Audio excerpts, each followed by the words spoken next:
this episode, I talk with the talented Ben Rock. He is a writer, producer, director, and also the production designer on the original Blair Witch Project. Ben's new project is an audio horror story called Catchers. That's an Audible exclusive. After you're done with this episode, make sure you check out my fellow horsemen of the podcast apocalypse.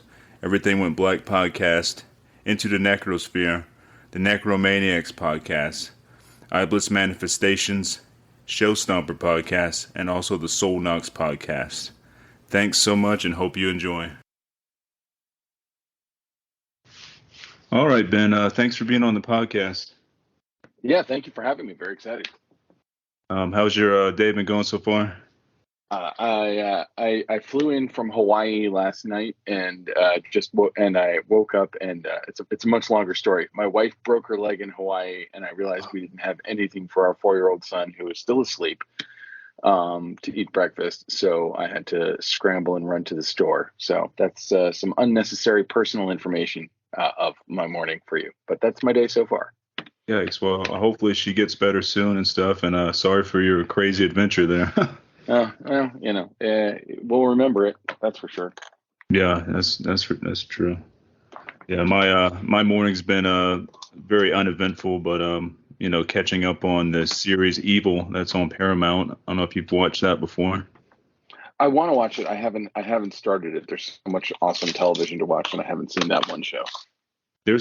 I think there's more good television nowadays than there is movies. You know what I mean? Like the production value and stuff. Like there's so much shit out there. It really is. It's shocking sometimes. When you do start Evil, though, I think you'll really dig it. Like there's 3 seasons out right now, and it's got a really like a cool dark sense of humor to it and stuff. And I don't know, it feels really fresh compared to a lot of things that's out right now. So. Yeah, my wife and I are very focused on The Old Man on Hulu. If you haven't seen that, it's pretty amazing with Jeff Bridges and John Lithgow. It's just an unbelievably brilliant show. Oh, dude, I'm on episode 3 of that one. I'm 2 episodes behind. Did they already have their season finale? No, I think that's next week. I think that they have the second to last episode up. And so while I was out of town, I didn't really get a chance to watch it. And then last night we got home. We're on Hawaii time, so I'm in LA, so I'm 3 hours earlier than you, and then Hawaii is again 3 hours earlier than where I am. So my body's all screwed up. So we got home at like midnight basically last night from Hawaii, but in my mind it was still 9 p.m. So I after we got my son to sleep, I watched episode 6. It's such a good show. It is. It's super well written. It's just seeing Jeff Bridges be a badass is pretty cool. Old man kicking ass like that. Yeah.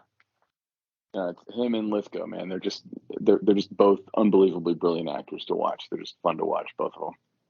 It seems to me like FX is killing it on like original TV programming and stuff. Yeah, didn't they do Pam and Tommy? I believe so. I know that I watched both of them on Hulu, and Pam and Tommy was pretty amazing. Yeah, there's just a surplus of great television. So, in short, I haven't gotten to Evil. I think that I have a weird bias against stuff that's network television, just because all the premium channels are kicking so much ass at all the other stuff, and can go further. But I like to remind myself, Hannibal was a network TV series, so exactly, and that still blows my mind because Hannibal's like one of the best TV shows ever made, in my opinion. I agree. I ate that up. I loved it. With going back to Evil, it does have a similar feel or similar look to how Hannibal looked. Like super bright, vibrant colors and stuff. It's not quite as poppy as Hannibal was, but it still has that feel. And it also was done by CBS and. Now that Paramount picked it up, they're kind of more like I've noticed in the second, third season, it's more edgy. They're kind of going more for almost an R-rated feel to it, which is cool. A little bit more blood, a little bit more cussing. But and the effects for the most part are practical with like the creature makeup and stuff, which I really love. So that's cool. Isn't Asif Manvi on that show, or was he at one point? Yeah, he is. Yeah, I actually worked with Asif on a play before, a bazillion years ago, before he was on The Daily Show or any of that stuff. Really nice guy. Yeah, he's cool in this too. Like I like his character a lot. So how did you get started in the film world? Oh boy, big question. Well, I mean, it was what I wanted to do. I mean, it was my, like from a very early age, I wanted to be in film and specifically horror movies. Sorry, I sound like Jeff Bridges on The Old Man, but it's just because I'm kind of jet lagged. Oh, no worries, Um, man. yeah, I mean, like even when I was a little kid, I grew up in Orlando, Florida, and we used to get on our cable provider, we got the Tampa station that had a creature feature with Dr. Paul Bearer, and it was like one of those old, uh, horror host kind of things where they show, like old Edgar Allan Poe movies and William Castle movies and stuff like that, like The Tingler, The Hmm. Fly, that kind of stuff, Roger Corman kind of stuff sometimes. And I was way into that. And also, my father, his best friend was a guy named Bob Goldberg, who unfortunately passed away about 2 years ago. And Bob Goldberg was sort of a hobbyist filmmaker. His day job actually was doing sound work for like radio stations and recording and stuff like that. He had his own recording studio, so he was able to do like voiceover work and stuff like that. And but he was a kind of an amateur filmmaker and was into stop motion and stuff like that. And I remember I saw the movie Clash of the Titans, the Ray Harryhausen one, and Hmm. was blown away. And he was into stop motion. Bob was, Hmm. and he would just do it with Super 8 and stuff like that. And he kind of talked me through how to do it. And I had like a split 8 millimeter camera. I didn't really know what I was doing, and I don't have any of my very very rough experiments that I messed around with back at the time. But it was more just kind of like kind of falling in love with the craft. Hmm. And that's when I was like a little kid. And when I was about 12, the same man, Bob Goldberg, got me Dick Smith's Do-It-Yourself Monster Makeup Handbook. Nice. I probably had told him at some point that I was into makeup effects, or I was interested at least in it. And so that kind of set me down a road. And it's like 12, 13 years old, and I stuck with it all the way through high school. And when I was in high school, um, I was kind of dicking around with trying to do prosthetics. I, Mhm. again, didn't know what I was doing at all. But I went to a local community theater when I was about 17 years old, and they were doing a production of Frankenstein. And I just kind of walked in backstage, and I had made a Frankenstein prosthetic with, plaster of Paris and liquid latex. And I showed it to the woman who was doing makeup on the show. Her name was Amanda Llewellyn, and Amanda was just, she was a little, she was like in her like early 30s, and she was just kind of taken with my weird moxie and whatever, that I walked in, and she kind of took me under her wing and trained me to be sort of her makeup assistant for several years. And I had been working in theater that whole time too. I was active in the theater at my high school, and then community theater when I got out of high school. But I always wanted to work on film, and in fact went to film school in Orlando as well. I went to there were two programs I went to there. One was at Valencia College, which is still there to this day. Actually, they're both still there to this day. And the other one was at UCF, Mhm. University of Central Florida. But while I was there, um, the first summer I was at UCF, in fact, she brought me to Mobile, Alabama, to be her makeup assistant on a movie called Raw Justice, directed by David Pryor. Mhm. That starred a then unknown or relatively unknown Pamela Anderson. I guess she was known by Playboy fans. I don't think she'd been in. She might have been the Tool Time girl. I don't think she was on Baywatch yet. Right. Her, Robert Hayes from Airplane, David Keith from a variety of stuff, Stacy Keach, like all these kind of cool actors. uh, uh, Charles Napier. I was very starstruck to work with Charles Napier actually, and I was the assistant makeup artist on this 35 millimeter film. Wow. Um, shot on 35, lots of action, lots of stunts and cars blowing up and stuff like that. David Pryor made, I want to say like 30 something movies in Mobile, Alabama, mostly Mobile and New Orleans, but he was based in Mobile. And I ended up working on like six or seven of his movies. And that was kind of my introduction. At the time, I wanted to be a makeup artist. Well, I shouldn't say that. At the time, I was a makeup artist and I wanted to be a director, but I thought I couldn't be a director. And then enough years have passed. I feel like I can speak ill of someone who doesn't really work anymore anyway. Mhm. Amanda brought me to Thailand to work on Bloodsport 2, which I was also very excited about because I'm a Wow. big genre fan. I was excited to work on it. And the Hmm. director on that was a guy named Alan Morez, and that one had Daniel Bernhardt, who's gone on to do Daniel. He was the lead in that. He's Hmm. gone on to do just some amazing stuff. Like he's not like the marquee star, but like you see him pop up in a lot of Keanu Reeves movies where like in John Wick and stuff like that. Yeah. He was in Suicide Blonde. He had, I think, one of the best fight scenes in Suicide Blonde. And Daniel is a sweetheart, but he's also one of the best fighters I've ever seen. And the director on Bloodsport 2 is a guy named Alan Morez. And I remember watching Alan not direct that movie. Like he's the director, and I think he thought his job was to call action and cut. And I don't even I think he must have had family money that got the rights to Bloodsport or something. I have no idea how he got to direct that movie. At one point, Pat Morita dressed him down in front of the whole crew, which Oh, was sure. weird because he didn't block the actors. And again, like I at the time thought that there was some dark art to how to do all this stuff. And having done it now for a long time, it's like, yeah, there isn't. It's not actually hard to block actors. It's not hard to block a scene. And if you don't have a strong idea, or it's not a scene that's like a specifically visual scene, like let's say it's a dialogue scene where one guy walks in the room and sits down and talks to the other one, all you Mhm. really have to do is walk it through with the actors once, and they'll figure 99% of it out if you don't want to. Right. And Alan didn't do that. And it was on that set in like 19, I want to say it was 1995, where I was like, if this Jamoke can wake up in the morning and call himself a director, I can do it. And little did I know. But uh, David Pryor was a different circumstance because that guy just knew how to make a movie, how to make it fast, how to make it cheap, how to give it a lot of production value. He also knew how to cast. So he would get actors, as he once said to me, either on the way up or on the way down. So he would get people like Pamela Anderson, who was about to be a major star. How, Hmm. how did he know that? I don't know. Maybe he had good casting people. And his sets were very fun to work on. You got paid, in part in fun instead of money. And you got to do like stuff that he was always trying to do, stuff that huge budget movies would do all the time. He was always trying to figure out how to do it on a budget, and he was generally really smart about it. And he was a funny guy, and it was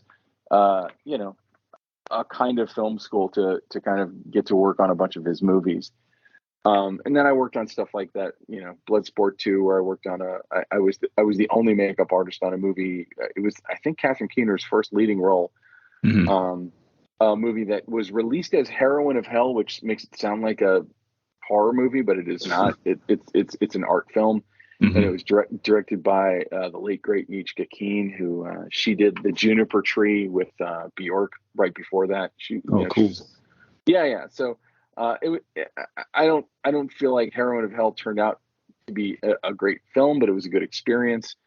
But around 1997, I just said, like, I'm not.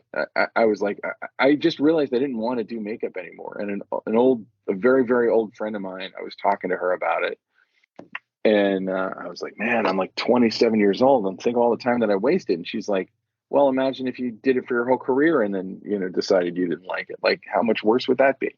Right. So around 1997 ish, I kind of hung up my makeup brushes and sponges and pursued directing. That is a really long answer to your question, by the way. Sorry about that. Oh, it's a killer answer though. Like especially one of your first jobs working with like Pam Anderson and stuff. That had to be really Yeah. cool. Now, did you have any like did you get to talk to her, like hang out with her, like any I mean, stuff like that? Or a little bit. I mean, here's the thing. I didn't know who she was. right. So I just thought she was this, extremely pretty, very nice, off camera, kind of soft spoken person. She was, I remember, I mean, like a couple of times she would have lunch with the makeup department, which was just me and Amanda. But I should say Amanda and me. I was the assistant. I didn't do her makeup. I did. I had to put some blood effects on her a couple of times. She was always super nice. It was interesting watching Pam and Tommy because I've never seen a movie, a fictionalized or a docudrama movie about someone I'd actually worked with. And I mean, I guarantee Pamela would not remember me at all. But she was totally cool. Most of them are cool. Robert Hayes was super cool.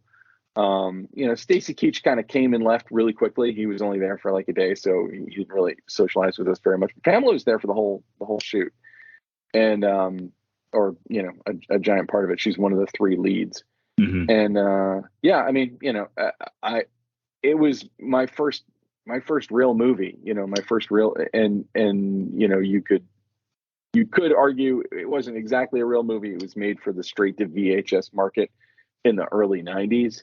But, as far as I was concerned, it was a real movie, and it had a full crew, and, they put us up in a hotel, and it was, it was honestly one of the most exciting things that ever happened to me. And it paid horribly. I remember I was supposed to get paid $375 a week, which is bad money in 1993 too, by the way. Right. And the day before I left, I got a call from the line producer Jill Silverthorne, and she was like, "Hey, we can only give you $325 a week." And I was like, "Great, see you there." I was still in college. I was so excited to be working on a movie. But yeah, Pamela was cool. I still know several of the people who I met on that set. Like it was a pretty awesome experience. I wish I had dirt. I don't really have any dirt.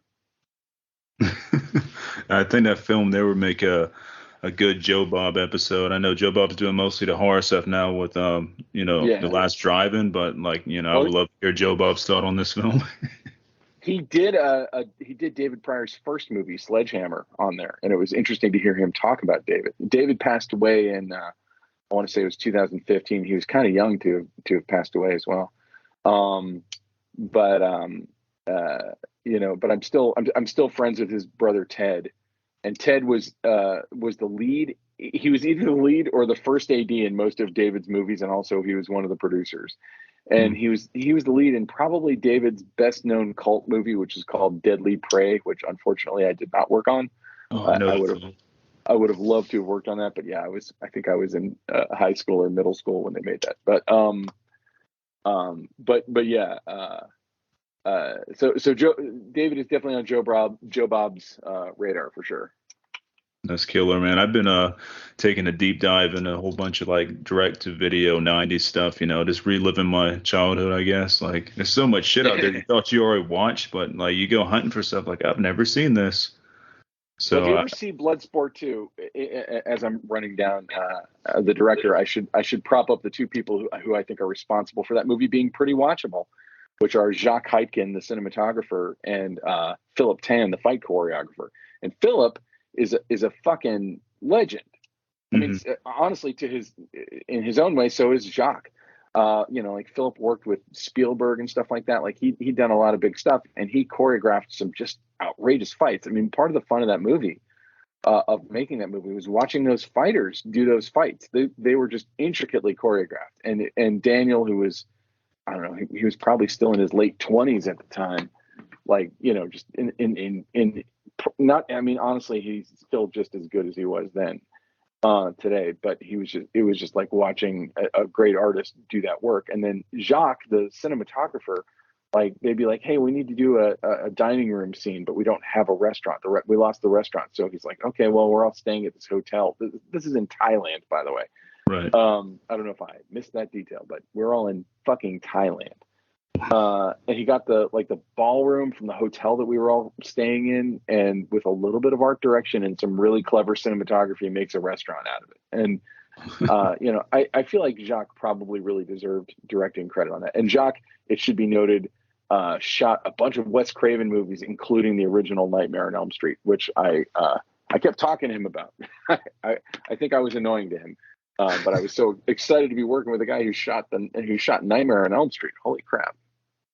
Yeah, that's badass. I'd be annoying the shit out of him too, It's what you do when you're like, oh, you made one of my all-time favorite movies. Let me ask you questions. And I think Jacques, like, he wanted to be doing like prestige movies. He wanted to be doing like Oscar caliber movies, and he was annoyed that he was best known for genre. And I don't know.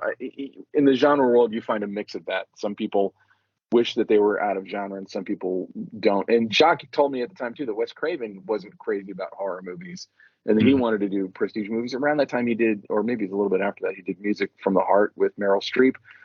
But I remember watching Scream, which is, you know, a classic, and like knowing that about Wes Craven, or at least knowing it secondhand from Jacques, I kind of felt like, oh, this is kind of Wes Craven's criticism of the horror genre. If you look at it as someone who doesn't want to be making horror movies, this is his way of saying this is everything that's wrong with horror.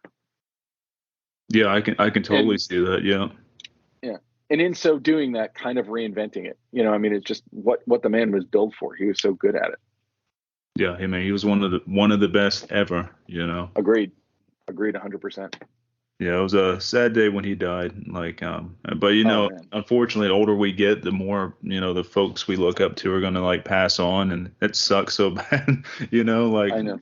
I think about it all the time, especially with Stephen King, because I've been on a big Stephen King bender for like 10 years now, trying to get all his audiobooks and read all his books, like all of them. But he's still making new books as we speak. I know. I'm just like, man, two books since this conversation started. He probably has. Like, he's a fucking machine, man. And like, I don't know. It's just thinking about that like makes me so sad. I'm like, man, losing Stephen King. I know that day is gonna come. I'm gonna see it on my Facebook feed, probably out of all places. I'm like, what the fuck, man? You know?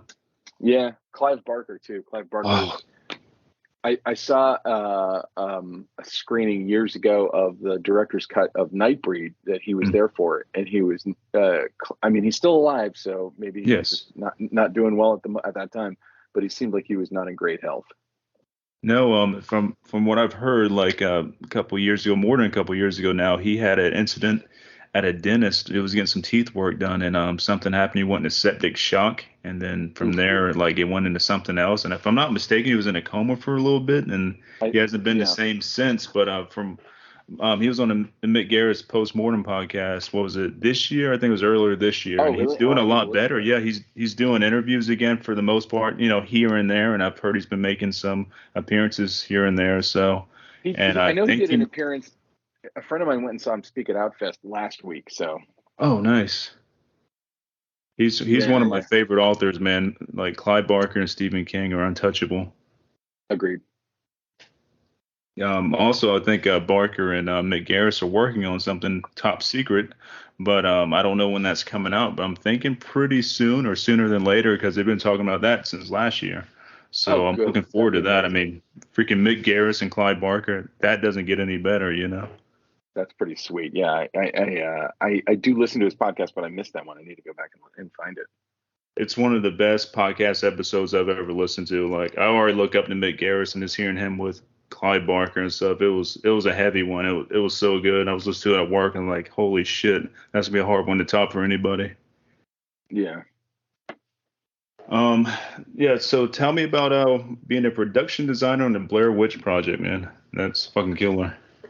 Well, yeah. I mean, it's all nuts. Yeah. So around the time I decided to quit being a makeup artist, my friend from both film schools I went to, Greg Hale. He was living literally about a block away from me in downtown Orlando. He had come out to LA and made what seemed to me like an unspendable pile of money, working in the art department on the first season of Mad TV. And then he came back to Orlando where I was, and I was hanging out at his house, and he asked me, I've told this story a million times, so I apologize. He said, "Have you ever heard of the Blair Witch?" And I said, "Do you mean the Bell Witch?" Greg knew that I was kind of a nerd for this kind of stuff, like folklore and paranormal stuff and whatever. Excuse me. And he's like, no, the Blair Witch. And then he proceeded to tell me like a very, very rough version of the mythology. And then he said, hey, you know, Ed Sanchez from UCF, he had some friends in Maryland who went to make a documentary about it. And I was like, what? Oh, that's cool. And he was like, yeah, but here's the thing. They disappeared. I'm like, what the fuck? No. And he said, but their footage all turned up. I was like, what is on the footage? He's like, well, we're about to investigate that. Ed and Dan Myrick and me are, we're gonna look through it. I was like, you guys are all gonna die. And then he kind of, broke character and told me, told me the whole premise of what they were going to do, and I loved it. Like, I just thought everything about it sounded like fun. The Blair Witch legend, which was not, it was there, but it wasn't fully fleshed out yet. And the way they wanted to make the movie, where it was going to be mostly improv and all that stuff, like everything about it just sounded like the most fun to me. And I think, Greg had worked on Mad TV, and he'd worked on some other big shows. We'd all been out of film school for a few years. I graduated, I think Greg and I both graduated in 95, but like December of 95, so practically 96. But I'd been working on those David Pryor movies and Bloodsport and Heroine of Hell and doing makeup, and Greg had been working on his stuff. He was mostly in the art department. I think he might have been in the union for art department. Mm-hmm. And Ed had been living up in Maryland, where he's from, and I don't know what he had been doing. And Dan had been kind of freelance DPing and editing, and he had a production company, and we'd all been kind of kicking around. Mike Manello, who was one of the co-producers, had been the marketing director at the Enzian Theater, which was an art house, or is an art house theater in Orlando, and had been doing marketing and going to Sundance every year, and kind of had his finger on the pulse of what was going on in the indie world, and had connections to a lot of people, which comes in handy when it came time to actually make the movie. So I basically said to Greg, like, I will sweep the floors. I just want to work on this. Mm-hmm. Like, it just sounded like it sounded like a way to make a movie that didn't feel like a grind. It felt fresh and interesting. And so the first thing he had me do was kind of take that rough mythology that he'd laid out for me and refine it and add to it, and kind of build it out into today you would call it like a sizzle reel. Mm-hmm. I never heard the word sizzle reel until maybe 10 years ago, maybe more, but it's certainly not in 1997. And so I literally went to the library because there was no internet, and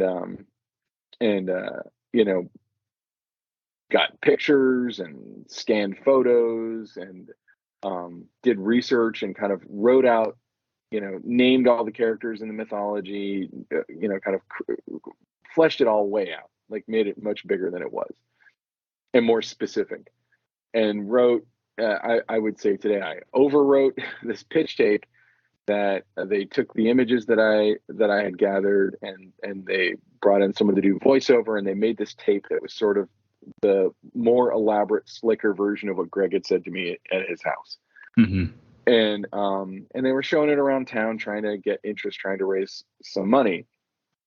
And then at the Florida Film Festival, which is at the Enzian Theater, John Pearson, who was a huge star, especially in 90s indie cinema, he discovered, like, he wrote a book called Spike, Mike, Slackers and Dyke.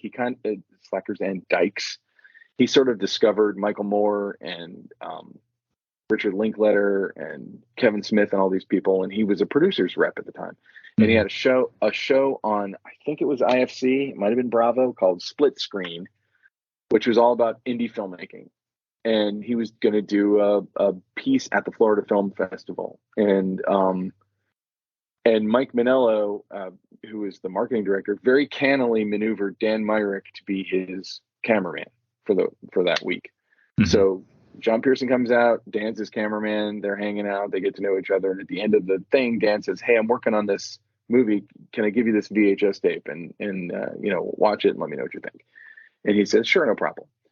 And then so he gives him the tape that we made, and like a week later, Pearson calls Dan up and he's like, "You have this footage? What's on this footage? I need to know what's on this footage." And then Dan, kind of told him what the whole thing was, and Pearson thought it was hilarious, and actually commissioned 2 segments for Split Screen. Mm. So, and I believe the segment fee was $7,000. That was the budget. And so the first segment was that pitch tape plus some interviews with Ed, Dan, and Greg. And then we got the money ahead of time to make the second one. And between those two, we went and made the movie. So the budget, as I know it, was about 25 grand. 15-ish of that came from John Pearson. And so in between those, so they ran that segment, and then we went and made the movie, and then they made another segment after the movie was made, and they were actually able to show some of the footage. But very little, obviously. And his website, he had kind of a proto website for split screen, and it lit up, and it kept crashing because the traffic was too insane after they ran the Blair Witch stuff. And so he reached out to Mike Manello, who he knew from the Florida Film Festival, and said, "You guys, this is killing me. You guys need to set up a website so that I don't have to deal with this." And Manello, who was already into the internet and stuff like that, he's always 10 steps ahead of everybody. He convinced Ed, and he and Ed kind of put together the first website, the original website for Blair Witch at the time. I think Ed did most of they had like some web builder app or something program that they had. I mean, again, this is like 1998 now. And so they put up that website, and that was that was how that piece of it came to be. Anyway, so when we actually had the budget to make the movie, Greg asked me if I wanted to be the production designer, and I had been in the art department a bit. Greg was more of an art department person than I was, but they just needed another hand. Really, they needed another filmmaker who could sort of be in the mix with them, who could focus on visual stuff, like making the stick man and stuff like that. Right. That's killer. And you're responsible for the actual stick man and stuff, right? Yeah. It's cool. Yeah, there's video you can find of me showing it to Ed. And I have the first one, and it's just the same design that you've seen. It's no different. And I'm showing it to Ed, and Ed said, and there's video of this happening, and he's like, "It looks like a pile of sticks tied together." And I was, you can see I'm kind of crestfallen. But Dan had designed this thing that was like a totem that would require like an assembly line of people to make. And I had like me and one other person in the woods with no power tools to make it. So I had to come up with something that we could do with mostly what we could find lying around, plus, scissors, maybe a power drill, but like not, nothing too complicated. And I have this book called, that I actually got for the movie. I still have the same book. It's called Magical Alphabets. And I was using it for the Transitus Fluvii, which is the lettering around the doors and windows in the house at the end. And people often think that there are runes in the movie, and there aren't. But the one thing that's kind of rune-ish is that there's a thing called the Rune Man, which is kind of a building feature. But if you look at the picture in the book of the Rune Man, and I can show it to you, you can sort of see the stick man in it. And I was driving down the street, and I had an epiphany, and I might still have this legal pad somewhere where I stopped, I pulled over, and I scribbled out kind of the proto stick man, which again was not really any different than the one that was in the movie. And when Ed kind of showed disdain for it, I did, like a real production designer would have gone off and come back with like 6 other designs and said, "Which one do you like?" Instead, I was just like, "This is what we're doing," and forged ahead, and that's what we did. And I thought they all hated it until I saw it on the Sundance poster. When they put it on the Sundance poster, I was like, "Oh shit, you guys liked it." I really thought they hated it. Well, and now it's like super iconic, like it's a part of like horror history, Yeah, people like, I mean, like I'm on there's a group on Facebook that's run by a guy named Matt Blasi, and Matt and lots of other people have it tattooed on them, and I'm like, oh Jesus Christ, what have I done? Did y'all have any like weird kind of paranormal stuff go on like during filming and stuff? Anything strange happen? I'm gonna go with no. I got lost in the woods once. That's not exactly paranormal, but it's scary if it's ever happened to you. Oh yeah. Yeah, I got thoroughly lost in the woods once. No, I wouldn't say anything paranormal happened. I mean, it was like summer camp. And I remember there was one night, if you watch the movie, you can see where it happens. There was one night where they got rained out. Like it was just raining and raining and raining. And the three actors were like, fuck this. And they found a house and they called us from the house and the production put them up. And you can tell in the movie where it is because one night it's raining and then the next day it's dry as a bone. Well, there was a day interval between those 2 days. And we had to go out and they left all their gear in the middle of the woods. They left the film camera and the audio gear and everything, video camera, everything was just left in the woods. And we had to go to their campsite. And I remember I was so excited to be doing it. I was so excited to be like going out in the woods in the middle of the night and picking stuff up. And everyone else was like, what the fuck is your problem, man? Like, this sucks. Like, it's cold, it's rainy, and we're walking around and we're going to slip and die. But to me, it was like, again, it was like summer camp. I've never had that much fun making anything. Really. Right. That's killer. Did you work on the Book of Shadows as well, the second film? No, although I did get to go to their set, which was fucking weird. I went with Neil Fredericks, who also passed away. Neil was the cinematographer on Blair Witch. Mm-hmm. And the closest I came was I was hired to make 2 TV specials. One for when the Blair Witch Project premiered on Showtime, and the other one for Sci-Fi Channel when Book of Shadows was coming out. So I had an original concept that I went out and I interviewed a bunch of their actors and crew, and I had a whole script written, and then artisan as stuff happened. I mean, this is not that unusual, but like without real explanation to me, just on a dime, changed everything and said like, okay, never mind. We're not doing the special that you wrote and we paid you for. We're doing a different one now. Here's the idea. And they gave me an idea and I made it. It's called Shadow of the Blair Witch. You can find it on, it's actually up on my Vimeo. This is all because I had written all the mythology and backstory. When the movie was getting ready to come out, they hired me to write Curse of the Blair Witch, which Ed and Dan directed. Mm-hmm. I was actually in LA. They were in Orlando, and they made it all in Orlando. And Mike Manello produced that. And really, like, Mike Manello was the driving force behind getting that thing finished into the screen. And I feel like I keep bringing his name up just because I think Mike doesn't get enough credit. I feel like he would be a good interview for you. Like, he has such great insights into how it was. And he's the co-producer on the movie, but he was just like involved in every facet of it. Yeah. I'll definitely talk to him in the future. It'd be cool. I'm sure he'd be happy to talk to you. Anyway, so my original concept was that there were paranormal events happening on the set of Blair Witch 2. Because I felt like with Blair Witch 2, you couldn't do what we did with Curse of the Blair Witch, which was to basically make the same pitch again. Here's the mythology. Here's the story of these 3 kids who went missing. You couldn't really do that with Blair Witch 2, since Blair Witch 2 is admitting that Blair Witch was a movie. Like, it's baked into the premise of the movie. So I came up with this idea that I now understand why why especially Joe Berlinger didn't want it to happen. But like, I kind of wanted to create a mythology around Blair Witch 2 that was its own, no, I don't want to say a cursed movie like Poltergeist, but like, creepy stuff was happening on set. And Joe, when I was there, when we interviewed him, he played right along. He was totally cool. Joe's never been anything but nice to me. And we interviewed all the leads, including Jeff Donovan. And I think we did not interview Erica Learson because she was shooting that day. We interviewed the DP, Nancy Schreiber. And, I was all excited to do that. And then, they changed the fundamental concept. But I did get to go to their set, which was weird because, when we were making it, our production vehicles consisted of Dan's Jeep. That was it. Right. And, all the gear that we had would fit into Dan's Jeep or, Greg's hatchback.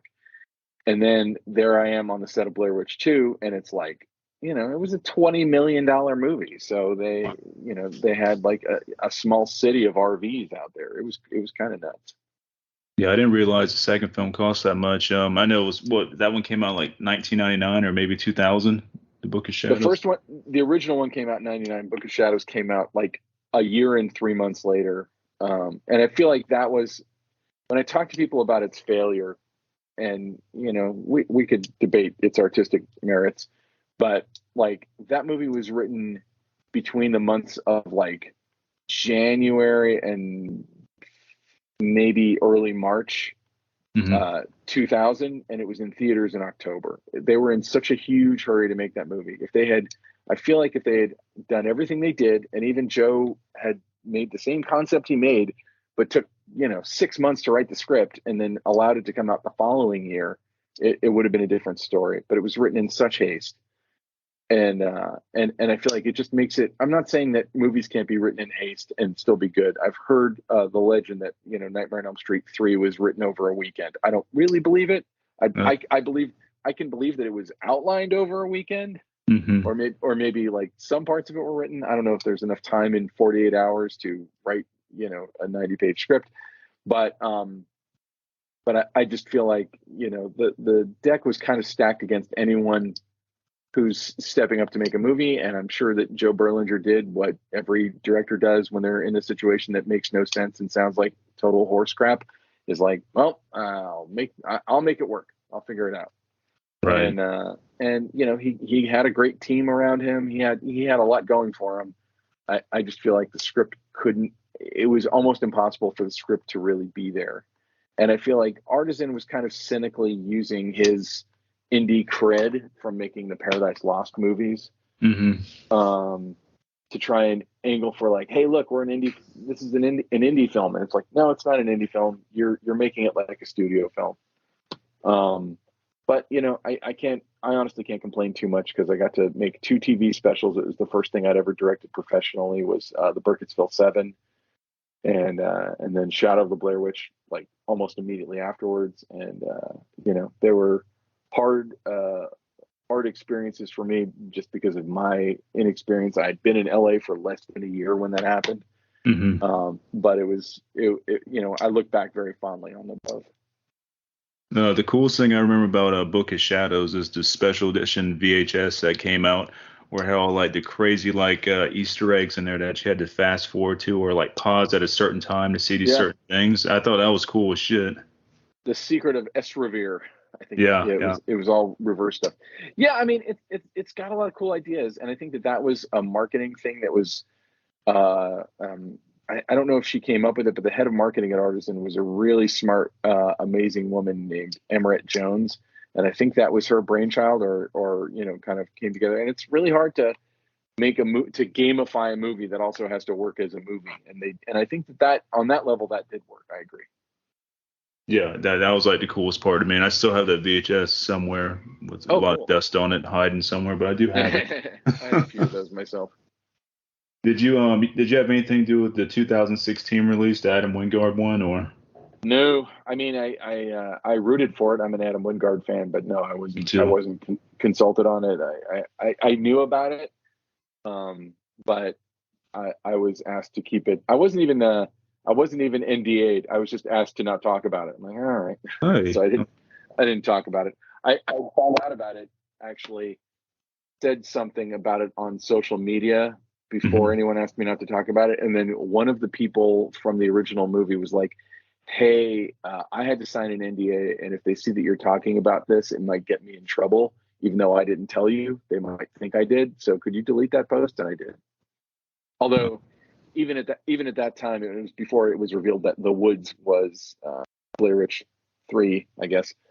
Um, if you went on, I want to say it was Bloody Disgusting. There was already an article about it. Like somebody had already figured it out. But Mhm. you know, I was rooting for it. I love Adam Wingard's work. I don't know him.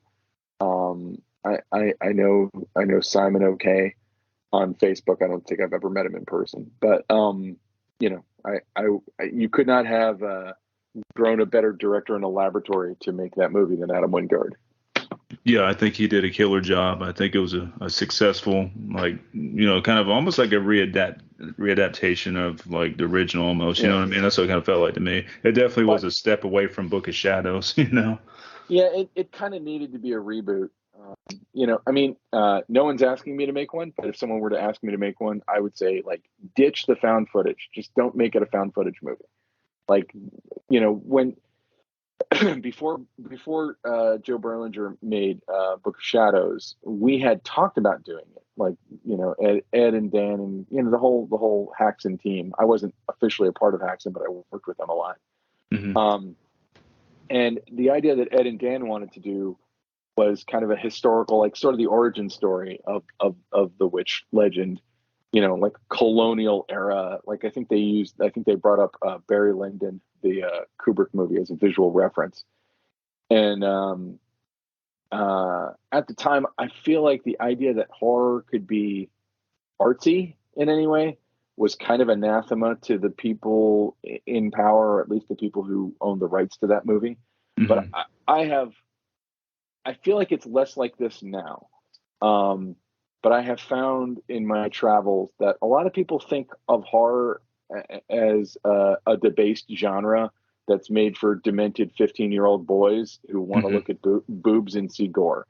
And it's like, certainly that's there. Like, I'm not going to deny that I was a 15-year-old boy watching movies like that Right. at one time in my life, but or that I still enjoy movie. Like I'll go back and watch a movie like Reanimator. I mean, I got to work with Stuart Gordon years later, so it has a special place in my heart. But I'll Oh, watch that's a movie cool. like that, and I feel like the reason I watched it when I was 15 versus the reason I would watch it today are very different, and I see different shadings to the movie. But Stewart was someone who like knew how to satisfy that need of that industry, that perceived need of the industry, while also making something that I think was artistic and brilliant. Oh yeah. And but like uh, much internet ink has been spilled over the Joe Berlinger director's cut of Blair Witch 2 and how they made him go back and shoot the gore and boob scenes. And it's like, yeah, they were going to make a tits and gore movie, even though the original Blair Witch has virtually no gore. It's got like one bloody prop, Mm-hmm. and obviously no tits, no No. nudity, no sex, no sex appeal. It's not a movie about sex. No. And I feel like Ed and Dan were onto something, and the only thing I could really compare it to is The Witch. Like I would flatter any of us to say that's the kind of movie they wanted to make. I think The Witch is brilliant. Oh yeah. Same here. Um, and that was the kind of movie they wanted to make, but they wanted to make it in 2000. And in 2000, the conventional wisdom of the industry was tits and gore, tits and gore. You know, feed it to those 15-year-old boys who will 100% of them grow up to be serial killers. That's like I feel like that was the vibe that I would always get, and I would get that. I don't get it as much now. Like I recently did some stuff for Shudder. Shudder's not like that. They get it. But when I've dealt with certain production companies and whatnot, they kind of don't understand why a grown-up adult person would love horror. And I'm like, sorry, like it's not just me. And honestly, it's not for guys. They know this now. Like I feel like this is easy to come by knowledge that demographically horror skews more female than male, that horror fans do, and that they are older than we think. But there was kind of a stereotype I think was put in place by the 1980s for fans of specifically like Friday the 13th, Nightmare on Elm Street, Sorority House Massacre kind of movies. And I love those movies too. I'm not slagging those movies at all. I think they're all great. But I just feel like that perception forced Joe Berlinger to make a movie that was more exploitive than he wanted it to be, and also kind of prevented Ed and Dan from making the Blair Witch 2 that they would have made in 2000. Would it have been everything they wanted it to be? Who knows? Right. Going back to the Shutter thing, you did a Video Palace, the podcast for them, correct? Yeah. Yeah, that's killer. I love like fucking, narrative podcasts, like, crazy ass stories. That's really cool. And Shutter's really fucking cool. No, they were great to work with. I mean, the only catch when we did it, but we knew it going in, was that they just needed it turned around very quickly. Hmm. But it was an amazing experience. We got to work with it. That was Mike Manello again. That whole Video Palace was the brainchild of Mike Manello and Nick Bracchia. And they had sold the idea to Shutter. They had gotten Shutter interested in selling in buying the idea, but they work full time doing marketing and advertising stuff at a company called Campfire in New York City, which is Hmm. Mike's company. Mike basically founded that company off of the strength of the Blair Witch marketing stuff that he masterminded. Um, and And so Mike reached out to me to see if I would be interested in writing and directing it. And I brought on Bob DeRosa, who I've been working with Bob for years. We've done a lot of like late night gross out goofball theater and stuff in LA. And we also had done a web series called 20 Seconds to Live together. But Bob had TV writing experience and I didn't. And I felt more comfortable working with someone who understood, firstly, my sensibilities as a director, but also somebody who understood, how to break story in an episodic manner, because he'd done it many times. Mm-hmm. And so, Bob and I kind of co-ran it, although I defer to Bob. He's a much more experienced writer than I am. And we broke it on, literally old school on a cork board with index cards and broke the whole story all the way through. And it was a blast. And it just went so fast. It was just unbelievably fast, the whole thing. Like, we were brought on my son was born in May of 2018. Mm-hmm. We started in early June. So I was a sleep deprived ghoul of a 3-week-old son when I started.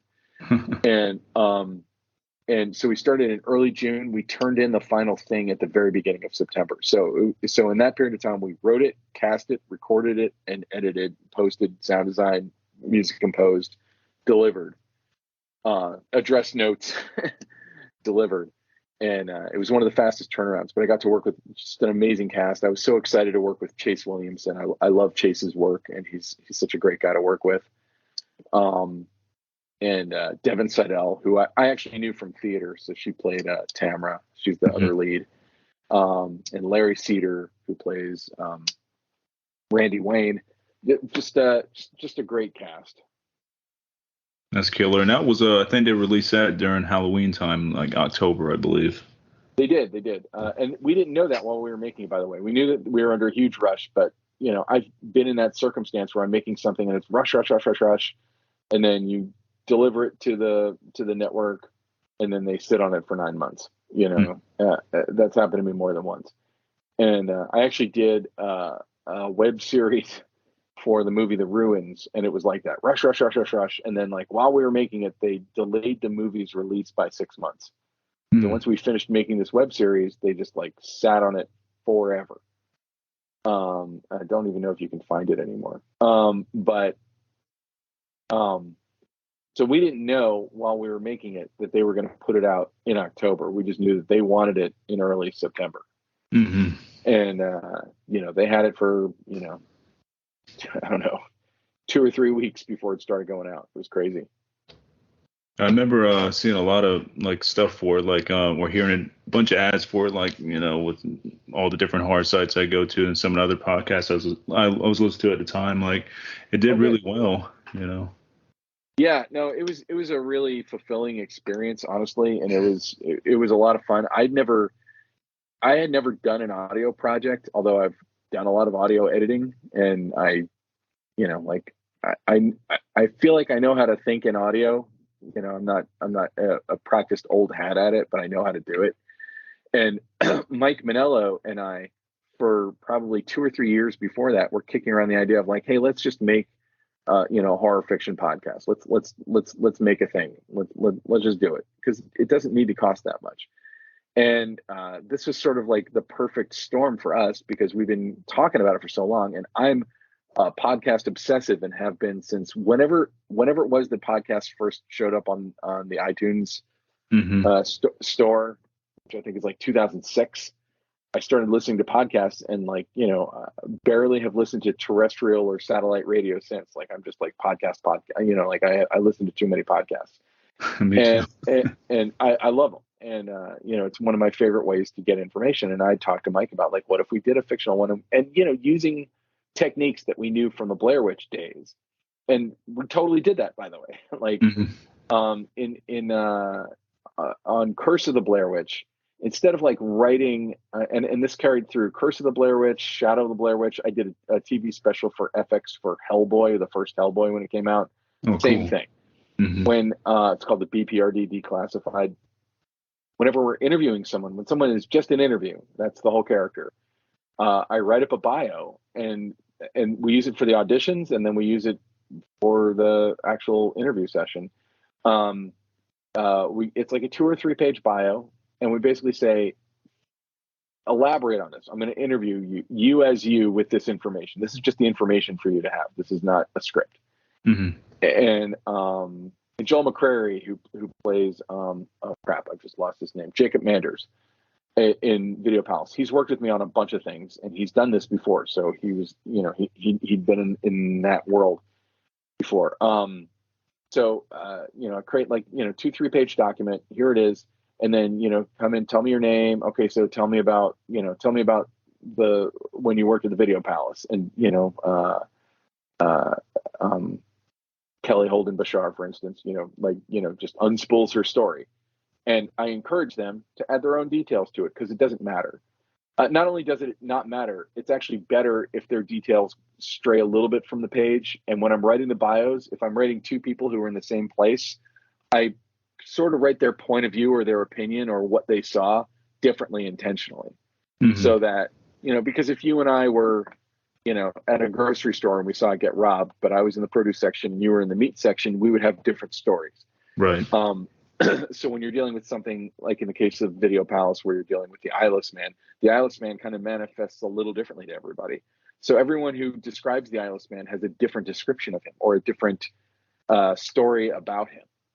And that's by design. And that was also something that we very, very much did with Blair Witch. And that was when I did the Burkittsville 7 and Shadow of the Blair Witch. I would give people opposing points of view about things. So, you'd have one person saying for instance, in the Burkittsville 7, you'd have Janine Brody, Kyle Brody's sister, defending him against all the charges that everyone else is saying about him.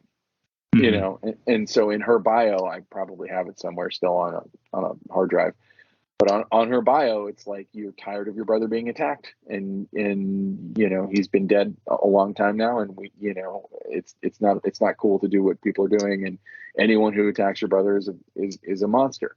And then to the other people, it's like, here are the 2 psychologists who worked with Kyle Brody in the asylum, and here's what they saw. And so, in the case of Video Palace, whenever we have, we have the eyeless man, or we have, what it was like inside the Video Palace, even like people's memories are going to be different about it. I don't like, sometimes people about Blair Witch will ask me like, well, is this canon or is that canon? And I'm like, it's folklore. What's canon in folklore? Like if I was to say, what's canon in Paul Bunyan? It's like, yeah, I could make up a new character that takes place in the Paul Bunyan extended universe. Nobody cares. Mm-hmm. And especially in like older folklore, stuff doesn't get like codified and solidified in place. And it's a little bit more realistic, in my opinion, if everybody sees it a little bit differently, or if they all heard a different story. Like in Video Palace, Adam Green, the filmmaker, is in the first episode, and his story about all of it is very different. He a lot of that stuff Adam made up, but I told him to do it. Like I was like, here's the basic brief. Feel free to riff off of it however you want. So, like he hadn't heard them call the white tapes. He'd heard something else. He had a different name for them. And it's like, yeah, that's what would happen. That's what would happen if this thing was real and Adam was in, I guess, Massachusetts, and, it's a few states over from where it started. And, that's how the telephone game of folklore, That's killer. Like I said, it was super successful. And do you see yourself doing any more like narrative podcasts like that, story driven? Well, Bob and I are. I can't. Well, let me ask you real quick. How much do you edit this? Yeah, I edit whatever you need me to edit. I don't edit like heavily or nothing unless there's some weird shit going on. So. Well, I'm asking because I can give you more information, and I haven't been specifically embargoed, mm-hmm. but I want to treat it like an embargo because Audible hasn't announced it yet. Oh, so I can tell you, or I can tell your podcast, and as soon as Audible announces it, you can release the podcast. If you want to release the podcast this week, I can't really talk about it. Okay, I can. I usually wait anyways on the podcast. So if you want to like go ahead and tell me now, and then I'll release it once you tell me that the embargo's out, off of it and stuff, then we can release it with that if you want. So if you want to, yeah, that's cool. Yeah. then I'll tell you. But again, like, just, promise me that you're not gonna Oh yeah, definitely release not. it till, yeah. Because Audible, I don't know. I don't know when Audible's gonna officially announce it. So Bob DeRosa and I, off of Video Palace, were hired we weren't hired to. Let me rephrase all that. Off of Video Palace, Bob and I were asked to pitch some ideas to Audible, and we pitched several ideas, and they really liked one of them. And it's called Catchers, Hmm. and it's supposed to be coming out this October. I believe October 27th is the date I was told, but they haven't announced it yet, so who knows? Hmm. It is not a first-person investigation in the way that Video Palace was. It's more of a third-person, like it's an audio drama, with a full cast. So it Right. stars Horizon Guardiola, who was on Netflix. She was on a show called Dare Me, and she was on The Get Down, I think it's called, the Baz Luhrmann show. She was one of the leads. She was the lead on Dare Me, which is about murderous cheerleaders. And it stars her and Billy Gardell, who's currently Bob on Bob Hart's Abishola on CBS, Hmm.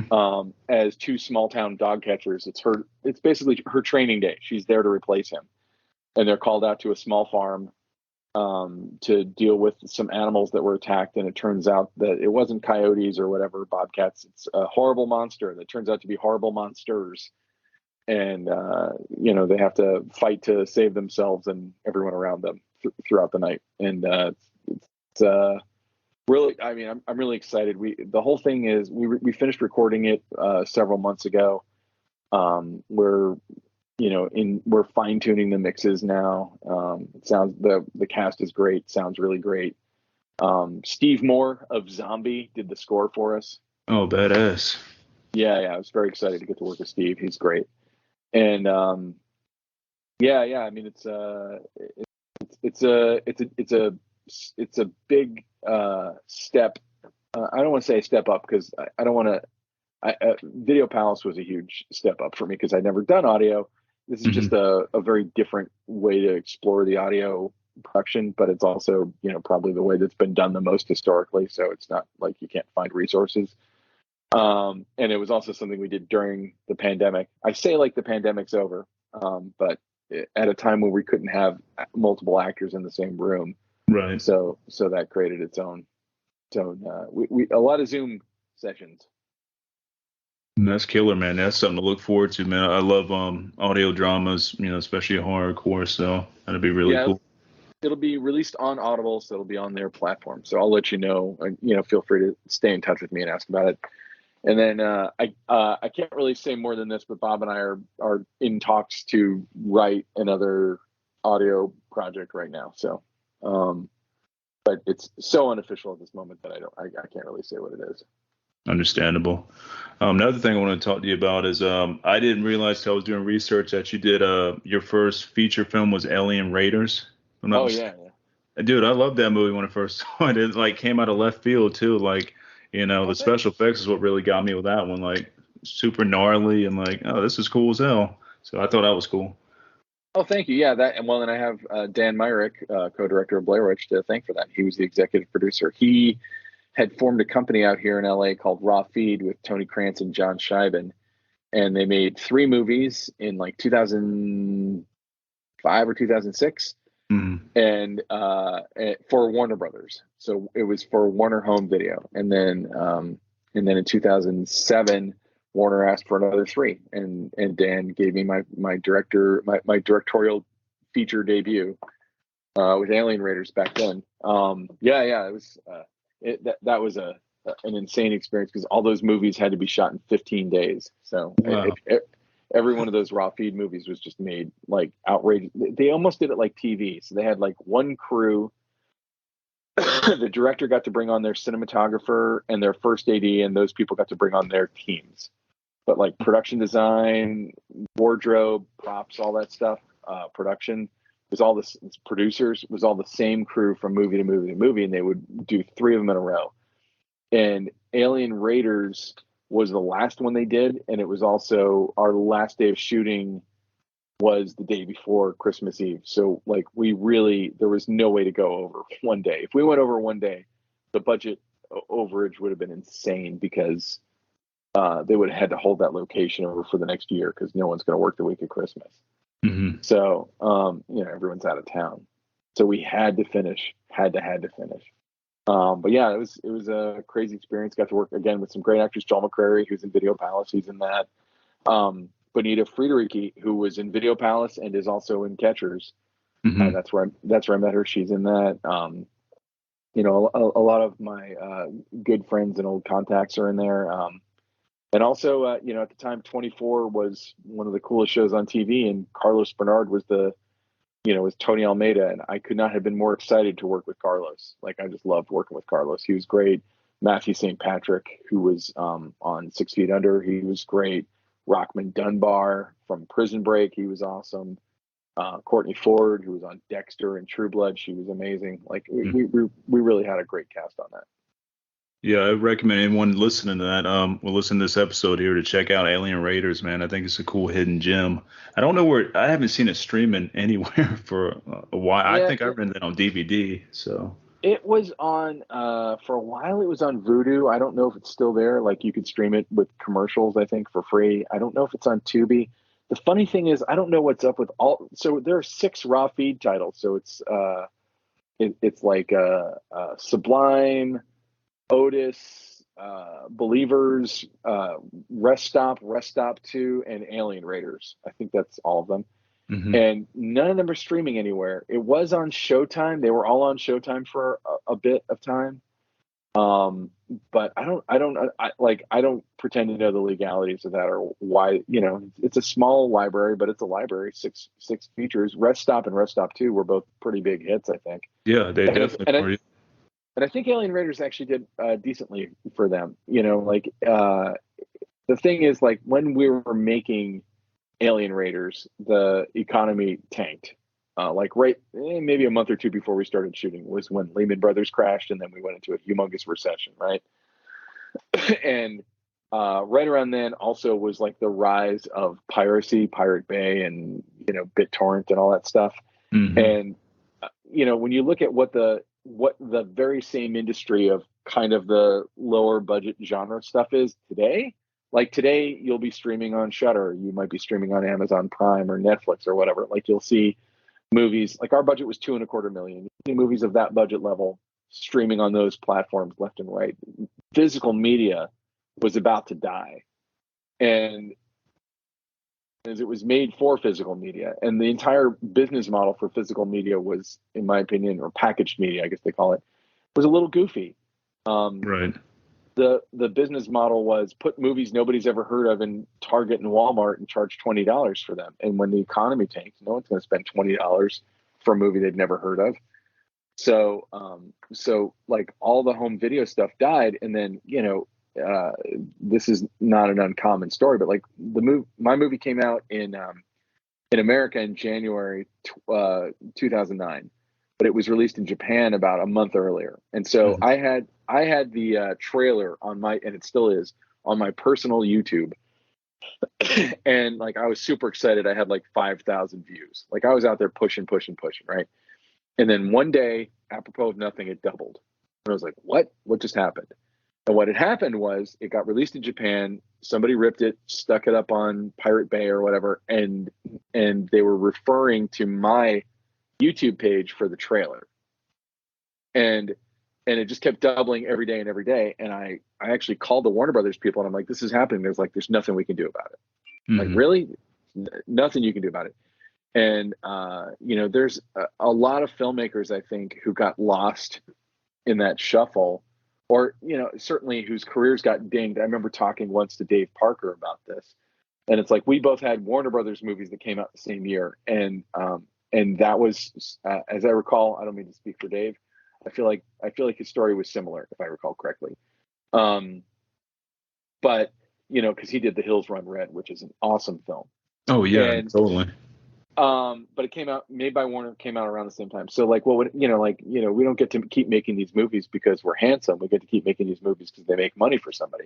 And if you look at it now, like, the entire model has changed. Physical media is almost a niche thing that almost, is not for a good, starting in the 80s, going through, probably 2007, 2008, home video was huge business for a lot of these companies, and a lot of independent studios were able to stay. I'm sorry, I don't mean to get all businessy about it, but they were able to,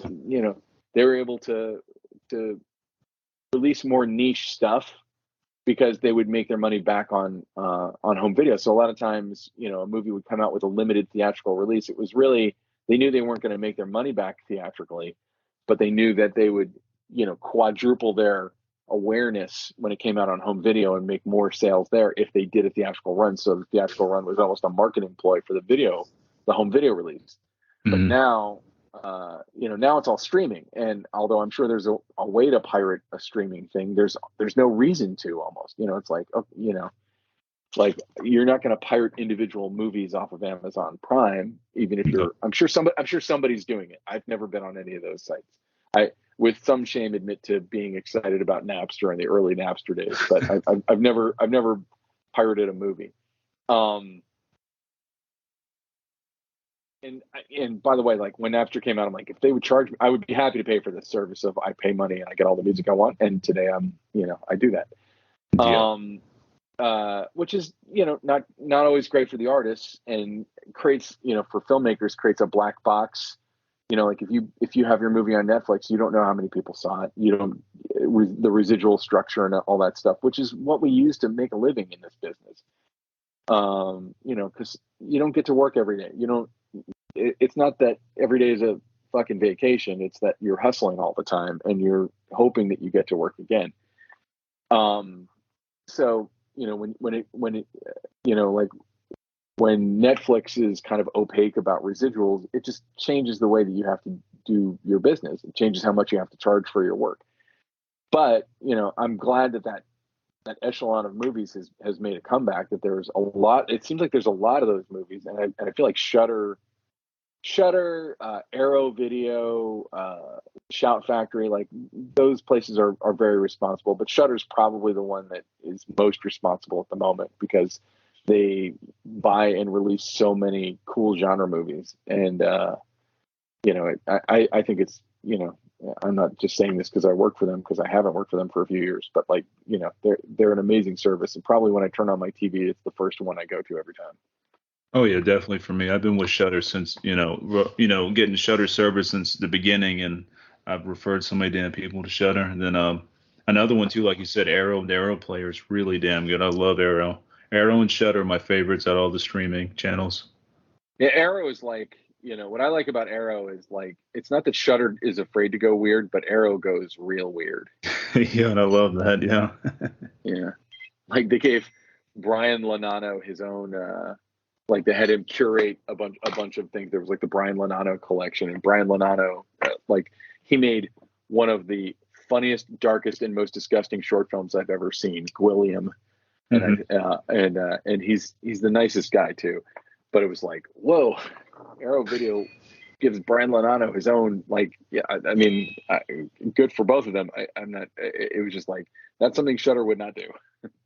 Right. Yeah. I mean, between those two, like you get your super weird with Arrow, and then you get your like, other weird, but not too weird on Shudder. You get more kind of like more of a mainstream feel, I guess, but not really mainstream, But between those two, I mean, they're the kings of horror streaming. Yeah, I wish like Vinegar Syndrome and Shout Factory would. I mean, Shout Factory has a channel, but it's not done like Shudder. But I wish that I could have Vinegar Syndrome would be amazing, just because like they are the pinnacle of weird. Oh yeah, most definitely. I've seen some things from Vinegar Syndrome, so that would be cool. Maybe in the future they will do a streaming channel, because it seems like everybody's doing a streaming channel now. So. Yeah, well, I mean that's how they're going to make money. I mean, I remember those days of like going into any bookstore, or Best Buy or whatever, and they'd have an enormous movie section, and those days are over. And I don't know. I mean, like there's something to be said about having physical media. There's something about like I have the Shout Factory reissue of The Thing where they rescanned it from the original negative. Oh, nice. And there's something about being able to, or Dead Ringers, I have the same one, where they rescanned it at the preferred aspect ratio of the cinematographer. and David Cronenberg. And there's something about having that, being able to throw it into a player whenever you want to see it, and kind of that moment of discovery when you're in a store and you find that piece of media, be it a record or a book or a movie, and be like, oh, I love this movie. I can't wait to I can't wait to go home and watch it and own it, and it's like part of my collection, it's part of my identity that I have it. Oh yeah, Versus totally.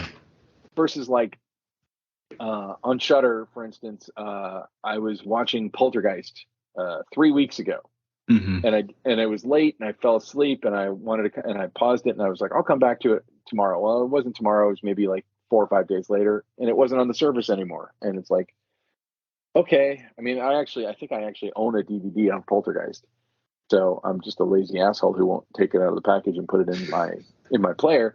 But that's the nature of the streaming stuff, especially like, if it's a Netflix original, it's probably going to be on Netflix forever, but you don't know. Like they could decide, I don't think they took down House of Cards, but like they could have, when the Kevin Hmm. Spacey scandal broke, they could have been like, fuck it, we're taking this all down.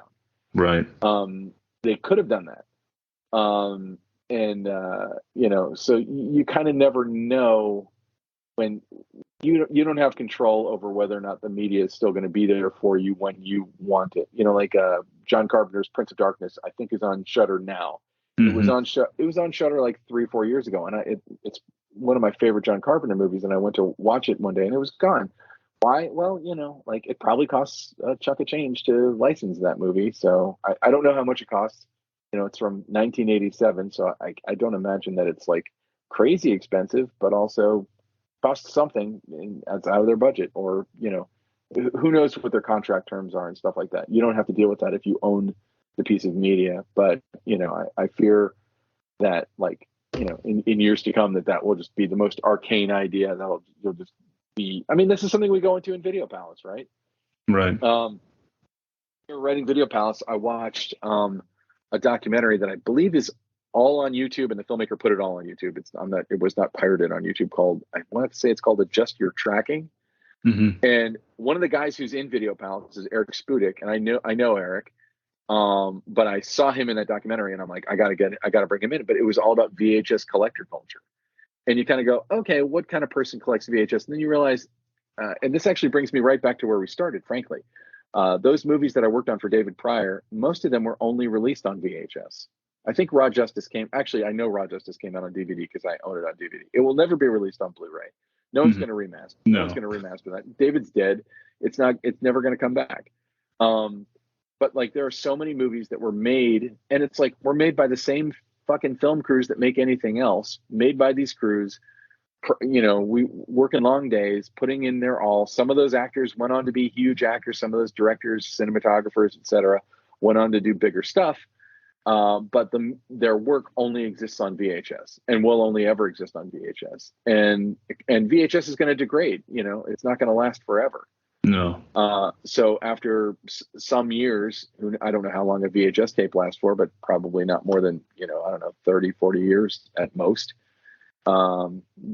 That work just won't exist anymore, because nobody on earth is going to bother to bring it back. I did makeup effects on a movie that David Pryor produced but did not direct, called The Pack, which stands for Prefabricated Animalistic Cybernetic Killer. Nice. And it is not a good movie. It is entertainingly bad in some ways. Hmm. But it stars Ted Pryor, his brother, and Sandal Bergman, who is, she was Conan the Barbarian's love interest in the original Conan. She was in All That Jazz. She was the bad guy in Red Sonja. Like, she's an amazing actor. Hmm. And it's like, this movie only exists on VHS. And they made it for nothing. They made it for like $60,000. Red West, who was in Roadhouse and stuff and was part of Elvis's actual posse, like all of this stuff. And it's like, that movie will only ever exist on VHS. There's no interest from anyone to remaster that film on anything else. Shot on 16 millimeter. Who knows where the film is? Like, there's really no way to reclaim it. And to me, there's something kind of cool about having the physical media when you're kind of archiving it in a way, you know? Hmm. Yeah, that's what I do. Anytime something comes out I really want to buy, like I get like the special edition Blu-ray, or I've been getting these badass special edition VHS releases from Witter and Entertainment, Broke Horror What? Fan. Yeah, have you heard about those? No, I haven't. That's really cool. Dude, because my favorite film is Mandy, and this is kind of what started the whole thing with the VHS stuff. Is I saw that Witter Entertainment and Broke Hard Fan were doing like these special edition VHSs, big box editions, the big clamshell editions and stuff, like these newer movies. I'm like, dude, this is so fucking cool. So I got a ton of like new VHSs I don't even take out of their box because they're like art pieces for me. And I Yeah, got that's those cool. like sitting right next to me. And I just think it's the coolest thing, like seeing the art that big, like that old school, that nostalgia feeling, you know? Yeah, yeah, I love that. No, that's really great. I still have a VHS player for that very reason. But Oh, like, me too. yeah, I mean, well, obviously you do. Yeah, yeah. I mean, to me, yeah. I mean, but if you haven't seen that documentary, I highly recommend it. Just because, there are these guys who are curating all these old VHS movies, and like there was one guy who like in his house had basically made an old school looking VHS video store. Nice. And yeah, it's so weird how quickly we just kind of shed an old technology. And look, I get why we shed VHS. As a filmmaker, it's substandard picture quality. If picture quality is the most important thing to you, then VHS is, as a filmmaker, is not how you want people to see it. Like I saw 2001: A Space Odyssey for the first time ever on VHS when I was a little kid, and Hmm. it's like years later I saw it at the Cinerama Dome in Hollywood, and I was like, and I mean I'd seen it since then on DVD and stuff, but like until I saw it on the big screen, I'm like I never understood this movie till I saw it on the big screen. Like this is not a movie that's designed to be watched on a television. It just isn't. Right. Night Um, day difference. yeah, and most movies aren't that extreme. Like you can. I haven't seen the new Top Gun Maverick movie. I'm sure the theatrical experience is amazing, but when I see it on home video, I have a 4-year-old kid, so I have to really pick and choose what I go see in the theater. Hmm. Um, when I see it, at home, it will be good. There are movies like The Batman where I'm like, I want to go see that on the big screen. Partially just because like I could see the influences that went into the look of it just by looking at the trailer. Hmm. Um, and I was like, that one looks like it's worth seeing it. And then I saw Spider-Man: No Way Home on an airplane on my phone, and it's like I'm sure that I'm missing a lot of big nuances and big stuff, but I get it. Like I know the movie now. But it varies from movie to movie. But but I think that you're obviously in the same camp, but it's like there's something about VHS, about like putting the tape in and the low resolution of it, like Yeah, there's watching some it. magic to it, man. Like, it hides a lot of the flaws, but I think that's a good Yeah, thing. It's, I don't know, there's a lot of mystery behind it. yeah, it kind of puts it. Yeah, you're right. I mean, it's kind of what's interesting about it, and I mean, and also just the straight up nostalgia of it. How many hours of my life, as a kid, did I spend watching movies on VHS, videotaping movies off of TV on VHS? Yeah, yeah, the nostalgia is hard for that. Like, especially with the '90s. Like, the '90s has been calling me back. Like the '90s, I know they had some bad shit going on, but man, I miss the '90s. So I'm gonna watch like the whole '90s weekend. Like, I'm gonna play fucking Sega games, and I'm gonna go, watch X Files and all. And I've been doing that like every like Saturday. I just like Saturday night, I just kind of go '90s night. I just play a bunch of like old Sega games, Super Nintendo games, and I go watch like something from the '90s, or X Files or Seinfeld, Yeah. just to bring that feeling again. Yeah, yeah. I mean, I feel like it's in the nature of just being a person that like the stuff from your youth is the stuff that you remember, the stuff you love the most. And so it's like, I mean, there's a lot of contemporary music and stuff that I like, but I do feel like there's like, like I mentioned earlier, like Reanimator that is such a comfort food movie for me to watch. Um, and to see something like that was I don't know, that has those kinds of elements that you probably couldn't do today. You couldn't make Reanimator like that today. Oh no, definitely not. No, that's its own thing, and it would not be done today for sure. Yeah. But that keeps the magic, like from that period. That period has its own magic. So, and now we have different kind of magic now. It's just a lot of things we can get away with. So. Yeah. Well, and I mean that's the big thing too. Is like I'm old enough now that I've seen like pop culture become nostalgia several times. Yeah. Where it's like where people are like, oh yeah, old school, blah blah blah. And I'm like, oh wait, I thought that was the new. Oh crap, And we like start playing your favorite songs on an oldie station. You're like, oh, yeah, wait, yeah, that's an oldie exactly. now. I'll be like, oh yeah, I think of Yoshimi Battles the Pink Robots as the new Flaming Lips album, and it's actually almost 20 years old. Wow, that's crazy. I remember when that came out. God. Me too. I remember buying it on CD and being very excited, and like that was the only thing in my car, or Odelay by Beck. Like I remember being obsessed with that album, and I mean that album's almost 30 years old now.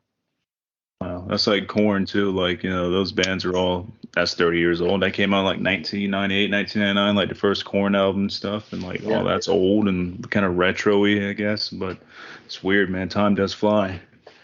Yeah, I mean, it does, I mean, I remember the first time I was on a film set, and the producer bragged to it was the sound guy that I'd worked on Blair Witch, and he was like, "I remember watching that movie when I was a kid." And I was like, "You go fuck yourself."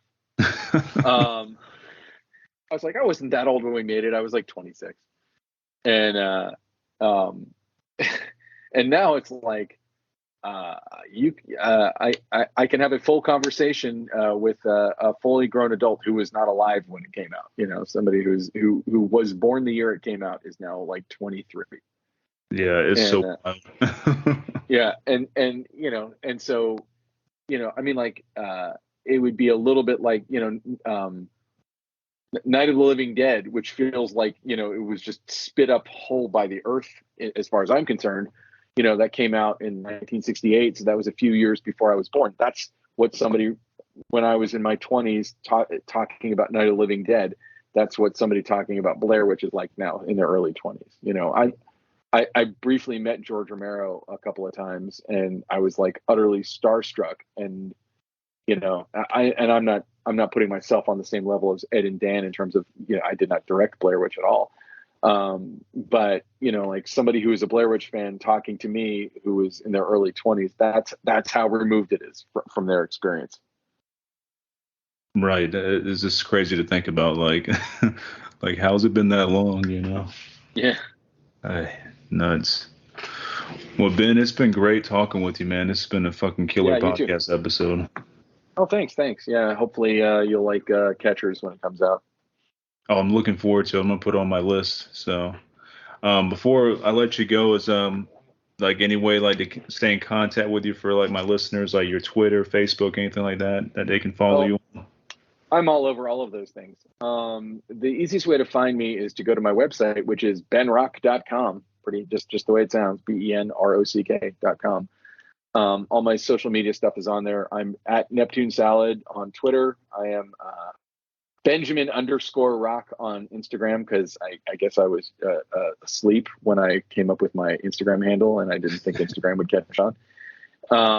And I'm on Facebook. You can find me. I have a stupid group on Facebook that you can join called Needs a Werewolf, where we pitch movie ideas like, I don't know, Murder on the Orient Express, but add a werewolf to it. But it's become more than that. Feel free to join me on there.